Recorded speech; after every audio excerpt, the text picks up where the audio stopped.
Falenderojmë edhe ne Ivën dhe Shef Ermalin, shia e ëmbëlsirës arriti deri tek ne në studio, dhe ne në fakt do qëndrojmë në pjesën e aromës dhe kuzhinës me anë të pjesës që i kemi dedikuar disa erëzave që janë shumë të famshme, pavarësisht se disa prej nesh i ngatrojmë emrat, po nuk harrojmë që duhet i përdorim gjithmonë në kuzhinë. Dhe për të folur më gjatë për këtë gjë edhe për të bindur edhe më shumë sepse ne duhet i kushtojmë një vëmendje të veçantë këtyre erëzave, po flas për tumerikun edhe për kurkumin, kemi të ftuar sot një dietologe klinike. Është një personazh shumë i ndjekur në rrjetet sociale dhe në media, sepse gjithmonë është e hapur për të dhënë sugjerime dhe këshilla për të gjithë ne. Ftoj këtu në studio Anila Kalleshin. Faleminderit Anila, mirë se erdhe. Do të vazhdojmë direkt tek këndi që për të flasim më tej për dy erëza shumë të rëndësishme dhe ironia që unë në fakt jam veshur pikërisht si këto dy erëza, por rastësisht apo jo. Dhe unë është hera parë që ndryshoj kolor, se zakonisht kur jam me produkte përpiqem të jem. Mirë se erdhe një herë. Mirë se u gjeta. Të ndodh shpesh që të flasësh njerëzve për këto dy erëza? Absolutisht po, është profesioni im tashmë. Dhe natyrisht kur elemente që ne zgjedhim, ushqime që ne zgjedhim janë ushqime vërtet shumë të shëndetshme, unë jam shumë e lumtur edhe jam shumë e gatshme të jap këshillat e duhura për të parandaluar sidomos sëmundjet kronike, por edhe problematika tjera, edhe pse jo për që në formë perfekte. E njohin shqiptarët qoftë tumerikun, qoftë kurkumin? Patjetër që e njohin, tashmë kuzhina tradicionale ka ndryshuar, le themi, dhe po përpiqet që të fusi sa më shumë aroma dhe erëza për ta pasuruar me vlera ushqyese, por natyrisht edhe për të dhënë shije të ndryshme. E vërtet. Pavarësisht se shumë prej nesh ndoshta i përdorin, po edhe i ngatrojmë. Unë po të më nxjerrësh të dy apare të grira, le të themi, në gjendje të ngjashme, në formën e plurit, unë e kam shumë vështirë të dalloj. Në fakt po ta vësh re gingerin, turmerikun, edhe kurkumon, janë pothuajse aty, janë të njëjtës familje, dhe themi që ka 170 turmerik të ndryshëm që përafrohen ose që janë të ngjashëm në familjen e gingerit. Por shumë kush e ngatron çne kurkuma dhe çne turmerikun. E di si është Antonet, ti një vajzë shumë e bukur. Njëherë si një vajzë shumë e bukur, sociale, ke hobi, ke gjëra, por një është si një gazetare. Dhe kjo është që ty të diferencon. Edhe tek kurkuma është, le të themi, përbërësi kryesor aktiv i kësaj. I turmerikut. Do me thënë, nëse turmeriku ka disa vlera, ka rreth 300 komponent përbërës aktiv, pjesa më e madhe qëndron te kurkuma. Dhe kurkuma është një ndër antioksidantët më të fuqishëm, përmban beta-karoteni, dhe gjithmonë kur shikosh ushqime që kanë këtë ngjyrë, të verë të portokalli, janë shumë të mira për syt, për shikimin janë absolute. Natyrisht në verë kur duam të jemi të nxirra, është një tjetër element shumë i rëndësishëm, por është edhe shumë i mirë për sistemin tonë imunitar. Pra nuk është vetëm karota gjatë verës që sugjerohet. Çdo gjë portokalli. Çdo gjë portokalli është e mirë që të merrni ngjyrë sa më shumë. Karote që të merrni sa më shumë. Tani, e përdorin në disa gatime. Po si receta në formën e çajit ose të një, le të themi, të lëngu detox që mund të bëhet, e bëjnë. Përdoret në sallatra të ndryshme, përdoret në supra të ndryshme, përdoret shumë shpesh në smoothie, në lëngje të ndryshme, mund të përzijem një lugë. Por, atëherë, nëse ne kemi të grirë të gjithën këta, ne duhet të marrim 0.5 deri në 3 mg në ditë nga kjo. Ndërsa ne kemi kurkumën, siç është kjo këtu, pra e kemi principin aktiv, e kemi të veçuar, le themi, nga gjithë përbërësit e tjerë, nuk duhet të marrim më shumë se 0.5 deri në 1.5 mg. Oke. Se unë, për shembull, mendoja që sa më shumë aq më mirë. Jo. Domethënë duhet të kemi kujdes me masën. Oke. Studimet e shumta kanë treguar që janë marrë në studim disa persona të cilët kishin, le themi, predispozicionin për të bërë diabetik. Dhe të gjithë ata që kanë përdorur kurkumën, kanë qenë nuk e kanë zhvilluar diabetin. Kanë pasur një përmirësim të jashtëzakonshëm të indeksit glicemik në trup dhe gjithashtu kanë pasur një rregullim të sheqerit në gjak.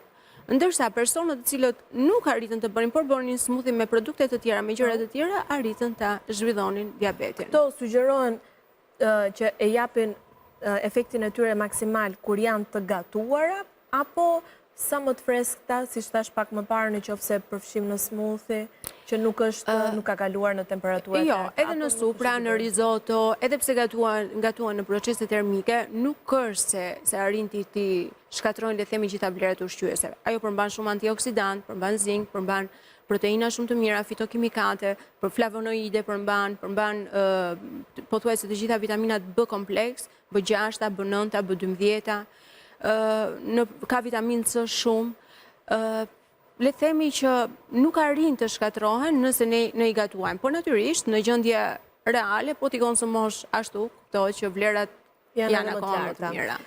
Dëgjojmë jo rrallëherë, kur flitet për vlerat e një produkti të caktuar, ndonjëherë thonë që vlerat shtohen edhe ndihet më shumë efekti kur janë të kombinuara me diçka tjetër.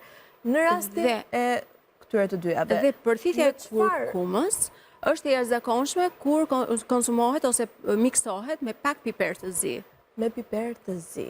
Në çdo smoothie, le themi, në risotto që hedhim, në çdo supra që përdorim, është për të përthithur 100%, le themi, sësia e konsumuar e kurkumës dhe për të pasur një aktivitet më të mirë në organizëm, sepse kjo është e tretshme në organizëm në momentin kur ne e konsumojmë me piper. Në rregull. Tani vjen edhe një pyetje tjetër. Këto dy erza, të paktën për mua, apo për disa njerëz të tjerë, nuk hyn tek aromat shumë të këndshme, që ndonjëherë sikur s'na vjen ti konsumojmë shumë. A ka ndonjë mënyrë që ti miksojmë që mos ta kenë aromën shumë të fortë? Në fakt, për personat të cilët vuajnë nga trakti gastrointestinal, kryesisht me refluksin, kjo është e këshilluar që të konsumohet për te asaj aromës së keqe. Pra edhe pa dëshirë, duhet ta konsumojmë. Nëse duam, mund të shtojmë një frut i cili mund ta zbejë, le themi, atë aromën ose shijen e saj të ithët, le themi, por nuk ka asnjë metodë tjetër që t'ia ndryshojë shijen. Në risotto për shembull nuk e ndjen fare. Në rregull, po e vërtet, sidomos kur edh në masën e dur, se siç thash pak më parë, shumë nga ne janë keq kuptuar dhe edhe e kemi tepruar me sas. Atëherë, nëse e kemi pluhur të turmerikut, nëse kemi pluhur të turmerikut, mund të hedhim deri në 3 mg. Nëse kemi pluhur të kurkumës, sa i bie pak a shumë me një lugë çaji. Një lugë çaji për një person? Po. Për një person, okay. Se mendova që për një, le themi, për një recetë për 4 persona. 4 lugë çaj. 4 lugë çaj, është okay, në rregull. Pas kemi qenë mirë me masën. Tani, në këtë formë, unë e shoh më ngjam me gingerin, bëhet çaj. Po është familje e gingerit, edhe e kombinuar së bashku bashkë me gingerin, turmeriku bashkë me gingerin, ka veti antioksidante shumë të mira dhe shumë të fuqishme. Për shembull kurimi me grip ose kurimi me grip, personat të cilët vuajnë nga artritet, inflamacionet e trupit, dhimbjet e kockave, të nyjeve, të kyçeve, është shumë e mirë për të konsumuar si produkt, sepse ndihmon mjaft mirë në zbejën dhe uljen e simptomave që shfaq inflamacioni i kockave dhe nyjeve. Perfekt. Tani pyetja e radhës është, e morëm kujt nuk i lejohet? Jo, prit ka. Edhe kujt nuk i lejohet. Do ta themi dhe atë, po në fund, po përpara se të kalojmë se te kujt nuk i lejohet, si ta dallojmë që është një produkt cilësor. Ne shkojmë në market ose diku tjetër ku e marrim si produkt, a ka ndonjë sekret se si mund ta dallojmë apo nuk ka? Tani nga ngjyra po të shikosh këtu brenda, unë mbrëm pak vonë arrita ti mbledh dhe këto të trija sipër duket që janë të freskëta dhe të mira, ndërsa ato tre poshtë janë pak të thara. Do me thënë që tek ajo tharja që është bërë, le themi... Kam një pyetje që më lind, që kam dëgjuar dikus informacion, kur dalin nyjet, që dalin disa si tek patatet. Po edhe tek këto, si kur dalin ose duken më shumë, apo jam gabim?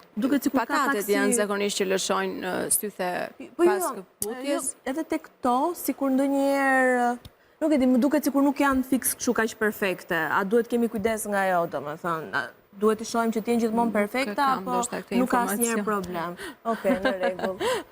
Kam vënë re diçka që tek patatet, patjetër që në momentin që dalin këto sythet janë të dëmshme, edhe kuptohet edhe këto janë, le themi, bim që dalim poshtë dheut edhe Okej, në rregull. Tani, shenjat e familje. pyetja që ti nise pak më parë ishte për pjesën e kujt nuk i bën mirë.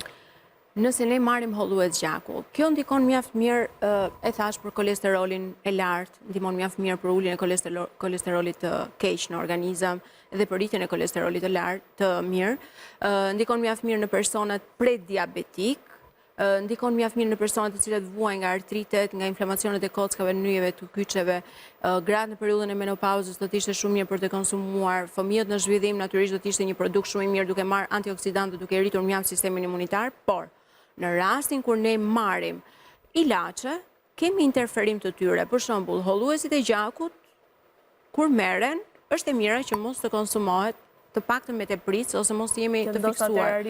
Sepse kemi interferim, po, pikërisht. Kemi interferim të medikamentit me produktin. Edhe për persona diabetik, kur janë të kuruar me ilaçe, edhe ato duhet jenë shumë të kujdesshëm sepse ulet shumë niveli i sheqerit në gjak.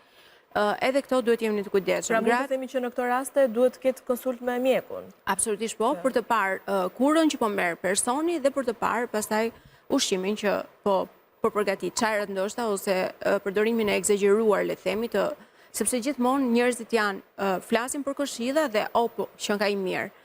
Dhe çfarëdo që të jetë ajo gjë, shkojnë me vrap që ta marrin dhe ta ndërthurin në dietën e tyre. Por kjo është e gabuar nëse nuk bëhet me rekomandim dhe pa parë ndoshta eksaktësisht organizmin si është, çfarë problematikash ka, a ka ndonjë le themi marrje medikamentesh të cilat mund të interferojnë me produktin që marrin.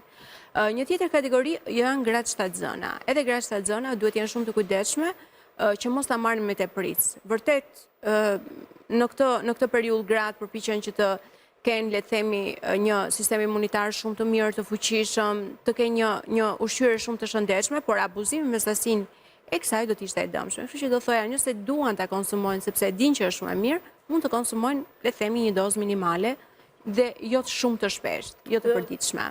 Dozë minimale e kuptuam, po në javë, le të themi, mund ta konsumojmë gjatë gjithë javës? Po, absolutisht jo. Sidomos në këtë periudhë e griprash, virozesh, Covidi diku afër, do ndihmonte mjaft mirë për të rritur sistemin imunitar dhe natyrisht për të pasur një organizëm të shëndetshëm, le themi.